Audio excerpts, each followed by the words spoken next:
পুলিশের সাবেক আইজিপি বেনজির আহমেদের বিরুদ্ধে ইন্টারপোলের মাধ্যমে গ্রেপ্তারি পরোয়ানা জারি করার আদেশ দিয়েছেন আদালত। আজ 10 ফেব্রুয়ারি ঢাকা মহানগর দায়রা জজ মোহাম্মদ জাকির হোসেন গালিবের আদালত দুদকের আবেদনের পরিপ্রেক্ষিতে এই আদেশ দেন। দুদকের উপপরিচালক হাফিজুল ইসলাম এই আবেদন করেন।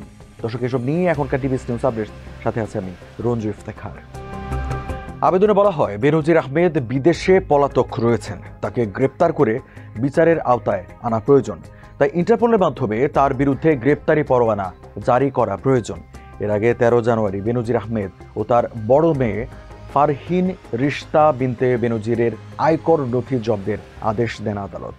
গত 8 জানুয়ারি আদালত বেনজিরের স্ত্রী জিশান মির্জা ও ছোট মেয়ে তাহসিন রাইসা বিনতে বেনজিরের আয়কর নথি জব্দের আদেশ দেন।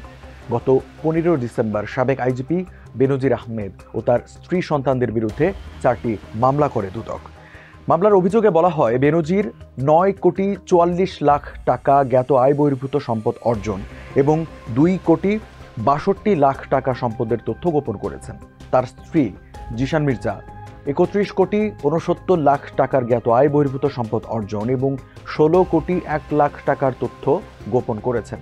তাদের বড় মেয়ে ফারহিন রিশতা বিনতে বেনজির 8,75,00,000 টাকার এবং মেজো মেয়ে তাহসিন রাইসা বিনতে বেনজির 5,59,00,000 টাকার অবৈধ সম্পদ অর্জন করেছেন। গত 9 ফেব্রুয়ারি বেনজির আহমেদকে ইন্টারপোলের মাধ্যমে দেশে ফিরিয়ে এনে বিচারের মুখোমুখি করার দাবি জানিয়ে একটি বিবৃতি দেন বাংলাদেশ অবসরপ্রাপ্ত পুলিশ কর্মকর্তা কল্যাণ সমিতি।